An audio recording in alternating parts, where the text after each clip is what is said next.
So, hey guys, for the next 7 days, I've decided that this will be Yu-Gi-Oh! Improvement Week. So, hopefully, we'll all improve at Yu-Gi-Oh! By the end of this week. So, the thing about Yu-Gi-Oh! Is that it's pretty complicated. And yeah, to that, I just have to say, yes, you're right. But the main thing that we should all know is problem-solving card text. And this is essentially just how the formatting for the effects and all of that are in Yu-Gi-Oh, and there's a lot, honestly. But I'll break it down simply for you guys. It might be a little bit more complicated, and it might be better to look into the whole thing yourself. So I'll recommend that you take a look at a page with problem-solving card text and give it a read afterwards. Still, after this video, but yeah. I believe the best starting point is triggers. So we'll start with triggers and the timings for cards, more or less. So, well, in terms of when you can activate cards, there are 3 different types of effects that all cards kind of fall into the category of. So we have ignition effects, we have trigger effects, and then we have quick effects. And there's also, I guess, another way to describe these effects, and we can call them spell speed. So in this case, ignition would be spell speed 1, trigger spell speed 2, and then quick effect spell speed 3.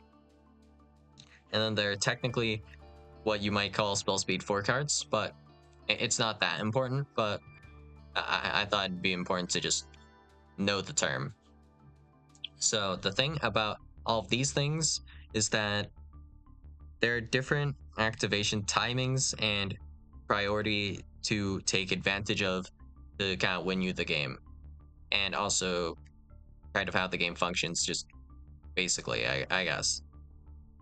So with ignition effects are the slowest type of effect, and they require what is called an open game state to activate. So essentially, in this case, your opponent would have passed all their priority to you, and you're able to activate this effect no problem. So with ignition effects, technically, before you can even activate an ignition effect, your opponent can activate triggers and quick effects before you can resolve any sort of ignition effect. So if we were to have Yugioh special summoned, Yugioh has the effect to more or less flip a monster face down. So if we were to flip face down Dark Refer before it can activate, that would be kind of a way to negate it. And this applies to more or less every ignition effect, and you can kind of stop every single ignition effect in this same way. If we flip it face down, and you can't flip it back face up, then yeah, there is no way for you to activate this effect. And if you can't activate the effect, you can't resolve the effect, right? So that's kind of how this goes. And then after that, we have trigger effects, which trigger when some activation condition is met. And notably, all trigger cards should have the words when or if on them. So in this case, we have Yugioh with if, and we have Ninja Grandmaster Hanzo here with when here and here. So that's when, here, and there. So that's 2 different effects. And then we have if on Yugioh, so that's 1 effect there. And then there's an if here. So that's 2 different effects. As well, there's also an if here, but that's for something else entirely. But this is still part of the same effect. But yeah, basically we have well, trigger effects here, and then with quick effects, traps are technically quick effect speed or spell speed 3. And then with quick effects, we could have something like, I don't know, let's say a Baron, or something like Destroyer, Phoenix, Enforcer. And quick effects simply have the word quick effect on them. And technically, there are also quick effect trigger cards, which are a little bit more limiting. So, for example, with quick effects like the Destroyer Phoenix Enforcer here, I can just activate this essentially whenever. So, if you're attempting to resolve your effective Dark River, so we go Chainlink 1, Dark River, Chainlink 2, Destroyer Hero, or Destiny Hero, Destroyer Phoenix Enforcer, we can activate this as Chainlink 2 to Dark River.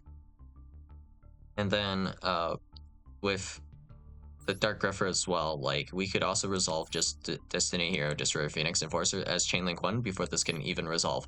But because Baron de Flor is specifically a when right here, as you can see, this is when effect, so this is technically also kind of a trigger. So this would require Dark Grepher as Chainlink 1, and then we have to Chainlink 2 Baron. There's no world where this effect will ever be Chainlink 1. So that's kind of how this works. And triggers also need to meet their conditions before being activatable. And because of this, aside from quick effect triggers like something like a Baron, for example, triggers always will have to happen in more or less a new chain from their activation condition. So maybe we have the effect to special summon, right? So with Ninja Grandmaster Hanzo, you do have ways to special summon Hanzo, or even normal summon Hanzo as well as a chainable effect. And that's where this keyword right here, when, really matters. So when essentially means that this needs to be the last thing that happens in a chain. So the chain order will go from highest to lowest, or as I like to think of it, reverse order, but I mean, that's up for interpretation. So if Hanzo is just regularly normal summoned, it will never miss timing, but when effects do in fact miss timing, and they can miss timing, which means the effect just can't activate at all. And it doesn't, well, it does impact the duel a bit, I guess. But the thing about this is that means the effect wasn't used, so I mean, I guess you could technically still use the effect later, so that's good, I suppose. Well, the main thing though is the fact that it doesn't matter if, for example, you activate the effect as the last chain link order if the last action wasn't exactly what it says on the card. So maybe a card says when a card is destroyed, or with Ninja Grandmaster Hanzo, when this card is summoned, right? Essentially, we can break it down to when this card is summoned, it does something. So if we do like special summon a card, in this case Hanzo, and then flip this card face down, the last action that was taken was not in fact Hanzo being special summoned, it would, or normal summoned, it would be flipping whatever monster face down. So that would make Hanzo miss timing, and the effect cannot be activated at all, but it will not have been activated, so if your effect is hard once per turn, you can still attempt to activate it again by triggering it hopefully correctly this next time. And ifs, they just never miss timing. Yeah, that's all that has to be said. And noteworthy about if effects is that there are no if quick effects and only when quick effects. So yeah, that was just a thing I thought that was worth mentioning. But if effects, essentially, if a card says if, it is a trigger, and it will always more or less happen in a new chain, assuming the trigger condition happened earlier in the last chain. So for example, if we have this card here, this negate, like it looks kind of OP perhaps to maybe a new player, but any veteran player will read this and be like, wow, this is complete garbage. So the effect that we care about here is If a monster is special summoned from the graveyard or a monster effect is activated in the graveyard, except during the damage step, you can target one other face-up monster on the field, change its attack to 0, and if you do, negate its effects. So, because this is an if condition, this does nothing until the next chain. So, well, let's look at it this way. So let's assume I normal summon Hanzo, and then you trigger an effect to trigger the Yukiona in the graveyard. Or, no, I mean on the field. The Yukiona on the field. So you activate an effect, so it'll be like Chain Link 1, Hanzo, Chain Link 2, something else.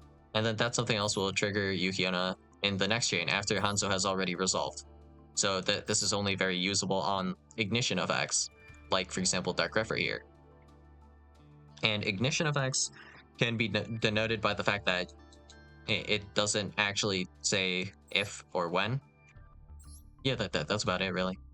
So that's all you need to know about ignition effects and trigger effects for the most part, I guess. Aside from that, there's also the priority of these effects, and technically, I guess you can break down further quick effects into quick effects that you can that can generally be activated whenever, assuming like the effect is actually resolvable. Like maybe the effect is let's see, I don't know, discard a card from hand, quick effect. Well, if you have no cards in hand, that's just not activatable. But assuming it is activatable, it should be activatable pretty much whenever. And I guess you can further break this down into like cards that are only quick effect during your turn, your opponent's turn as well. But yeah, we don't have to worry about that too much here, I suppose. That's like kind of a different topic, but just know those cards exist.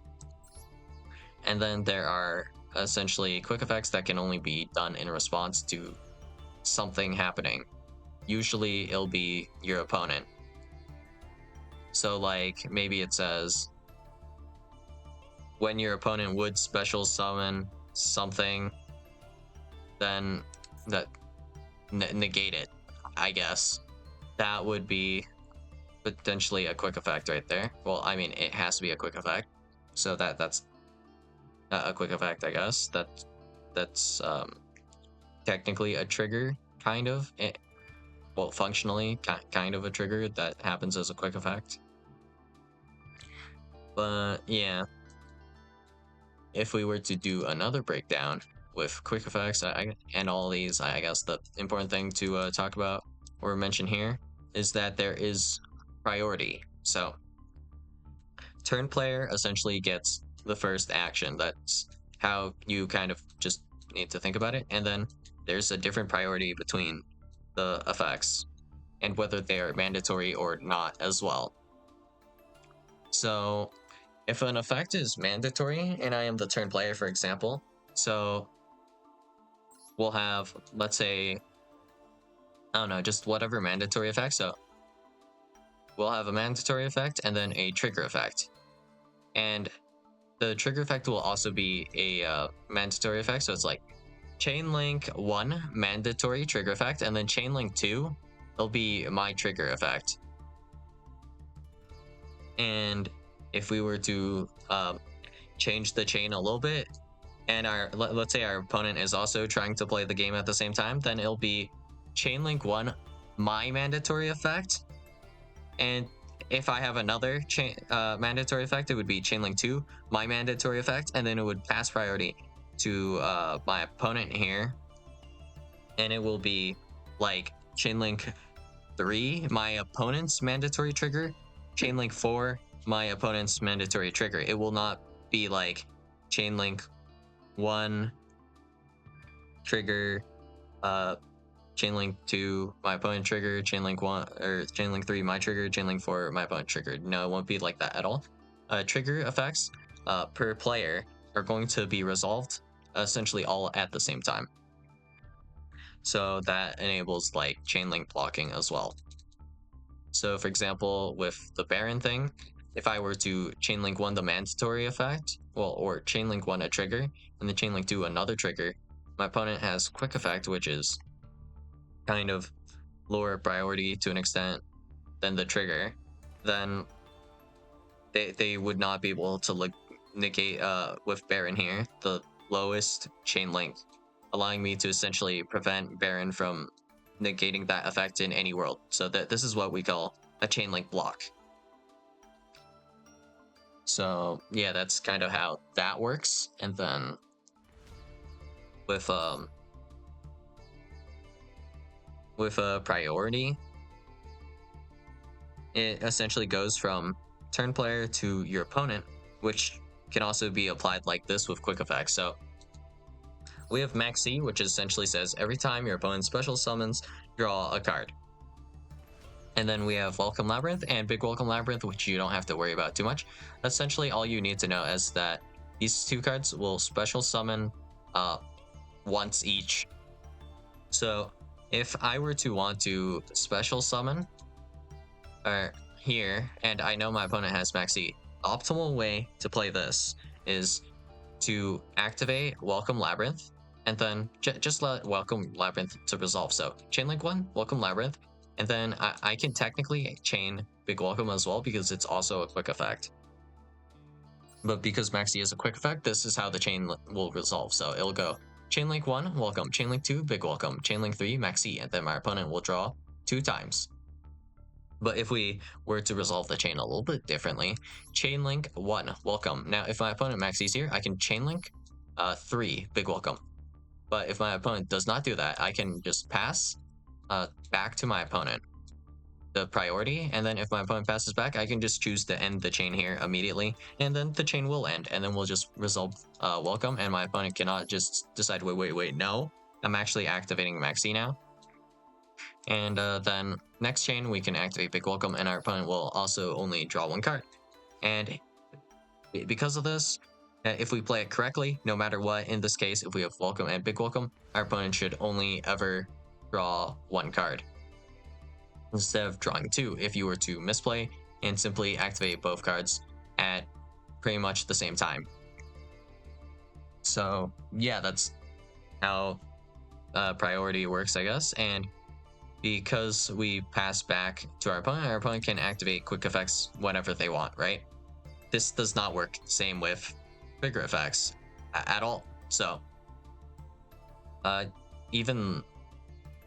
even less, I guess, is well, quick effects with triggers. So if we were to go with Haveness instead, if we were to quick effect activate a guy on field, and then our opponent has a Haveness, they wait on Haveness for whatever reason, and we activate a different effect from somewhere else, you can't just decide to activate Haveness now. So yeah, that's how that works as well. And then there's the same chain link block thing we can do with Baron. So let's say I activate Hanzo on field, and this triggers my I don't know, this triggers something, and I activate whatever that is, then Avnis cannot activate because the directly last thing that occurred was not the Hanzo. So that's kind of how that works.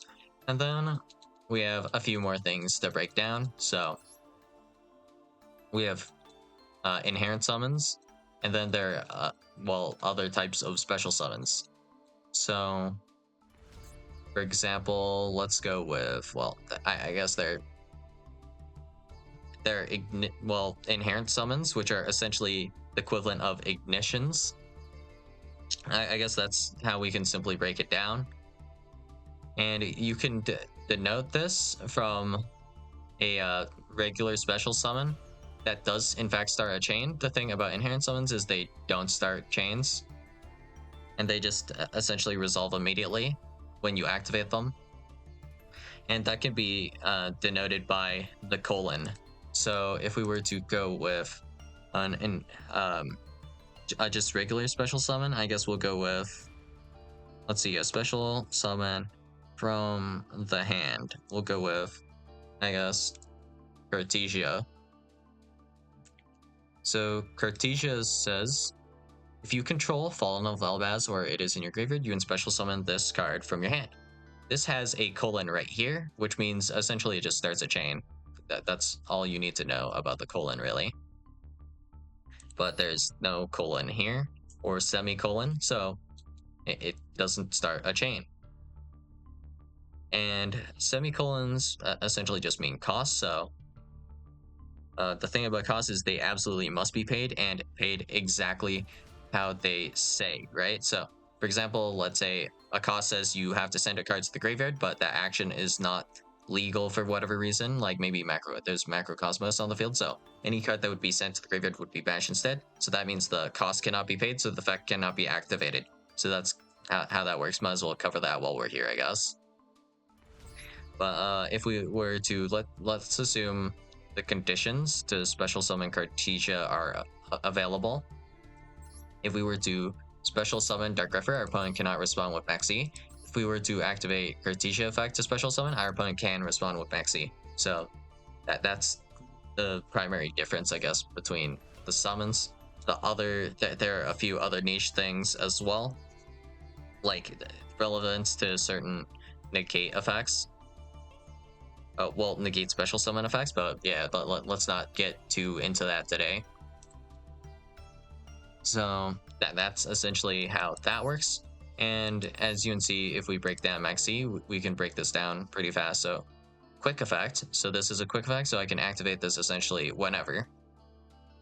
You can send this card from your hand to the graveyard, semicolon, so this is the cost. And costs, I guess I forgot to mention this, costs apply immediately when you are activating the card, so you always pay the cost before you can activate the effect, and you must pay the cost before this occurs. And this is pretty interesting as well, because sometimes, like, because a location change can occur like with cost, this can also be used to do triggers. So if we were to do a hieratic seal, for example, so hieratic seal, the effect for this,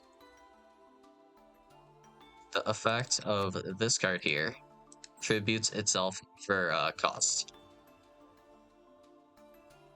If we were to tribute hieratic seal, it will put itself, well, it can put itself into the graveyard, so we're going to assume we're doing that.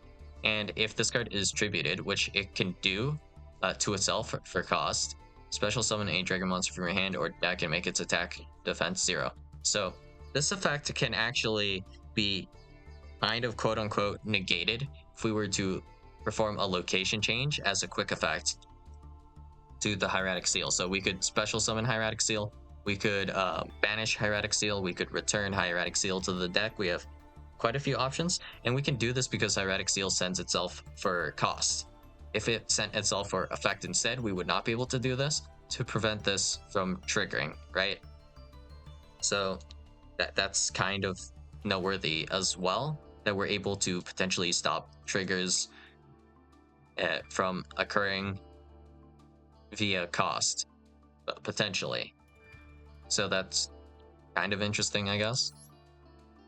But anyways, to finish reading Maxi, I guess, while we're here, might as well. This turn, each time your opponent special summons a monster or monsters, immediately draw 1 card. And then it also denotes here you can only use this effect of Maxi once per turn, but this isn't too important, I guess, but because it specifically says Maxi and it doesn't say like it's just once per turn like Dark Griffer. Dark Griffer, you can realistically use this effect like 7,000 times. Well, not realistically, but you could technically use Dark Griffer's effect like 7,000 times in 1 turn, because it doesn't say you can only use this effect of name of card once per turn. It doesn't name itself in the once per turn, so you can use it however many times you like. It just has to recognize it as like a different copy, kind of. So if we flip Dark Griffer face down, face up, as far as the game's concerned, different copy, activate the effect again. If we were to return Dark Griffer to the hand and then normal summon it or special summon it again, different copy, don't know what you're talking about. Graveyard, active field, different copy. Sure. Return Dark Griffer to the field, you know, just banish Dark Griffer and then not even special summon it back, just return it to the field. But yeah, different copy as far as we're concerned right here, right?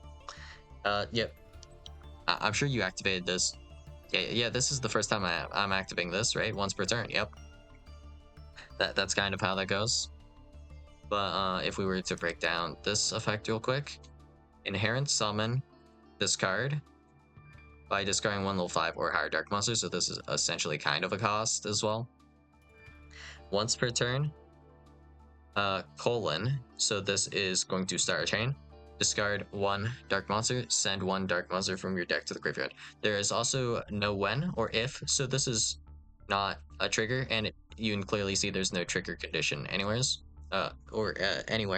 And you can discard a dark monster, send one dark monster from your deck to the graveyard. So that is going to be cost and effect. So yeah, that's how we can break down these cards, I guess. And I don't remember if I mentioned it or not, but ifs, there are no if quick effects. I mean, it doesn't really mean much, but yep, there are no if quick effects, and that's probably because of like timing and how the wording works, essentially. So yeah, they don't really exist, and if is exclusively for triggers. And for mandatory and trigger effects, I guess I think that covers everything there. And quick effect as well, right? So just in general, like with timing and stuff, that's about all we have to worry about. And then quick rundown, let's see. Okay, so there are a few other things to cover, but all right.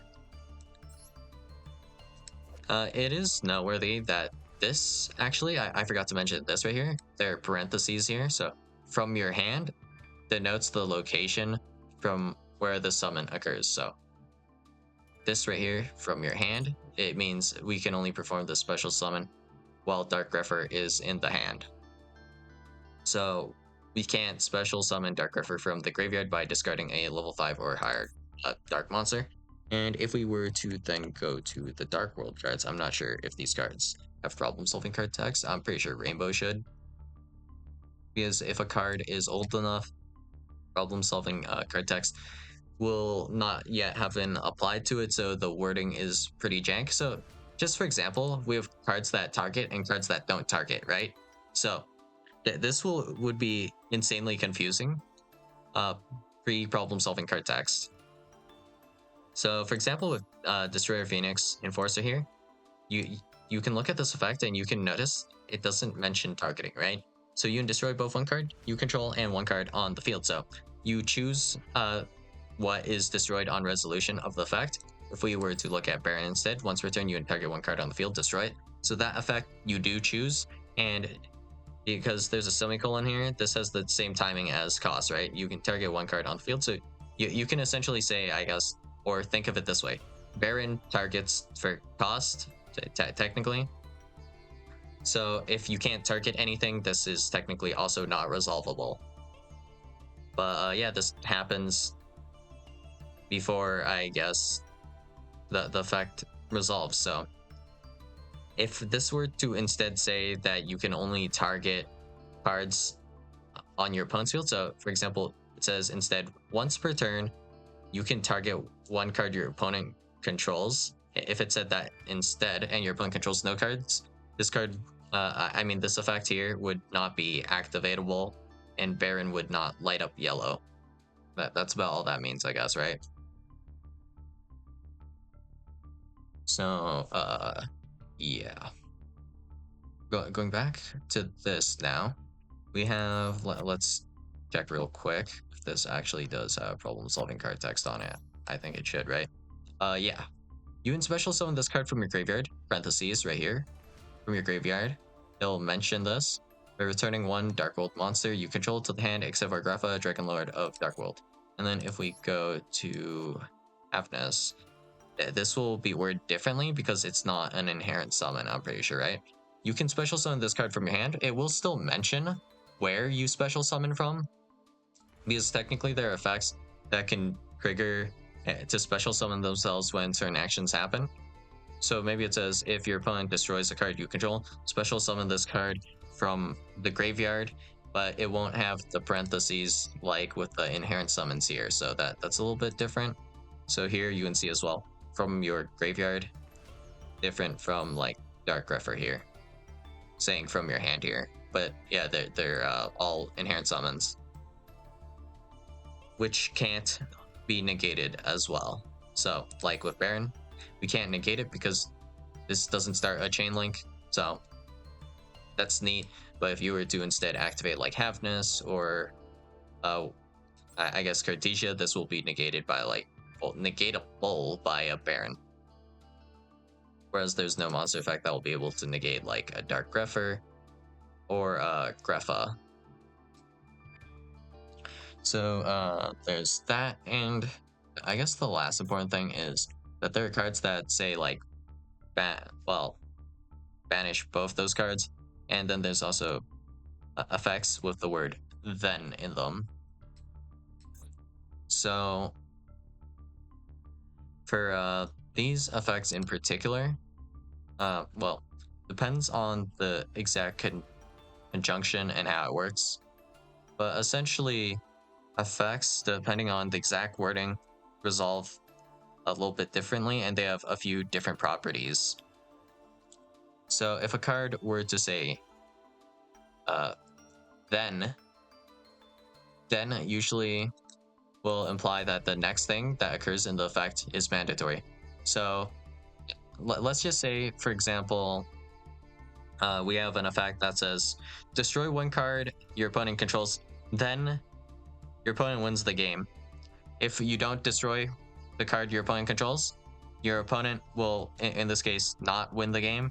Is the first part of the effect didn't resolve, so the second part doesn't either. If it said also, it would apply both effects at the same time. If it said and, I believe it applies at the same time as well. But if it says then, well, actually, and is not simultaneous, I believe. It'll go. It just means that the first part of the effect doesn't need to resolve, but for the second part to also resolve. That's what and means, actually, I think. Right. And saying and now makes me feel awkward, but all right. Then we have then, which needs that thing to resolve. So this is kind of weird, but with Tearlament cards, it feels weird with Tearlament cards because usually the effect happens and then the thing that's kind of beneficial also happens in a weird way. So with, for example, Rue Kalos, with the ordering of this effect, we have this right here. So you can negate the activation, and if you do destroy it, then send one Tearlament's card from your hand or face-up field to the graveyard. So some other cards might say you actually send the card itself for effect first, or whatever. So it would be the reverse order of this. And the difference would be then if we were to pop the Tearlament's Rue Kalos, or, well, assuming this is the only Tearlament card our opponent has access to, then the effect would not be able to resolve. But because of the order here, we have negate the activation, and then if it does happen, it will be destroyed, maybe. And if it is not destructible, then you don't actually have to apply this effect here, which is just incredibly, I would argue, dumb. And this applies, I guess, this is the more dumb one with Soliac, where we have, if you could, or no, wait, yeah, if you control a Tearlament monster or Visa Starfrost, you entire one effect monster your opponent controls. So you negate the effects and then send one monster you control to the graveyard. So even if we were to remove the monster that you control, you can still resolve this effect because you controlled it on activation of this effect. So yeah, this is a bit of a slippery slope, and the breakdown for the rest of this will take a while. I mean, if I prepared more, I think I could explain this a little bit better, but essentially, effects try to resolve as much as possible. So because this already activated, it's going to try to resolve the effect as much as possible. So we're going to assume, let's say we normal summon a monster, trigger effect, activates, Tearlament Soliac will activate in chain to that to negate that monster. And then our opponent we'll remove the only tier limit monster they control. So in this case, they will not control tier limit's monster, and they will have no monster to send to the graveyard. We'll just perform a quick effect board wipe that specifically only applies to monsters. So I guess something like destroy all monsters your opponent controls, and then we'll resolve the chain. Chain link 3, destroy all monsters our opponent controls. Chain link 2, our opponent will now then resolve this effect, so negate its effects, and then this is not applicable because you can't send anything, so you don't send anything. And then chain link 1, our monster effect does not resolve properly because it is negated. So yeah,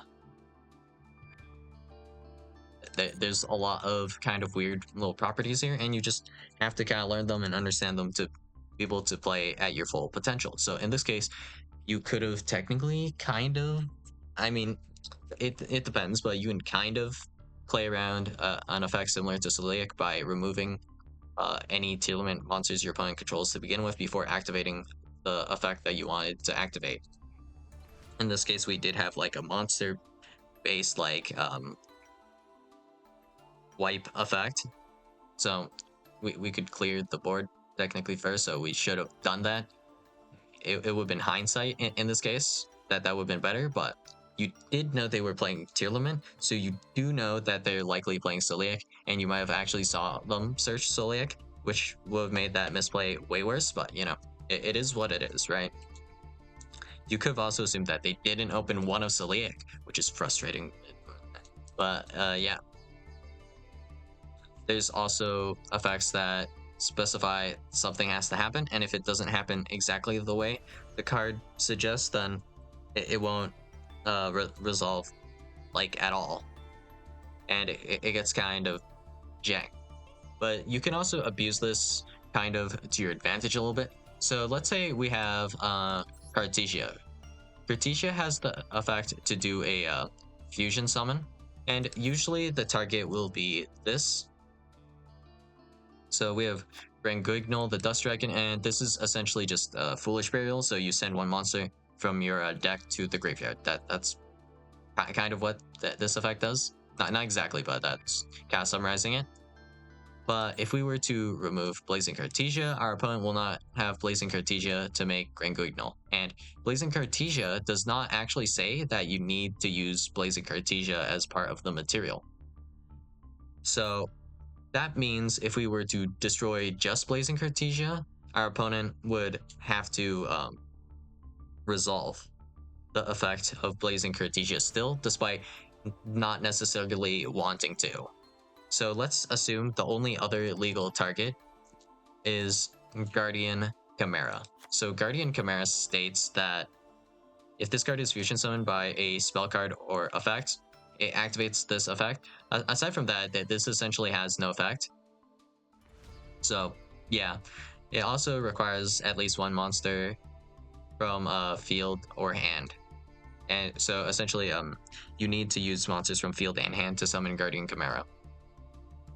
But idea here, maybe your opponent has like one monster and then two hand traps, and then the other monster is something they want to use to make Granguignol with. Now, if we remove the Blazing Cartesia, you must make Guardian Chimera. No questions about it. Simply make Guardian Chimera. You have no choice in the matter because you decided it was a good idea to activate Blazing Cartesia for whatever reason, and I decided I will destroy Blazing Cartesia actually. Then you will like screw yourself over by going essentially neg 3. So you're losing 3 cards essentially. So, well, actually, technically because you also lost Cartesia, neg 4 actually. So yeah, that's awful. But at least you have this slightly better than Blue Eyes White Dragon monster. You know, 3.3k attack, 3.3k defense. That's crazy in some world. So yeah. That's all I got for you guys today, and I think that covers most of what you need to know about problem-solving card decks. But delving a little further yourself to get a deeper understanding will probably benefit you in the long run. And I think I will, at some point in the future, try to make a shorter version of just explaining problem solving card text. So yeah, that's all I got for you guys today, and I'll see you guys in the next video. Bye.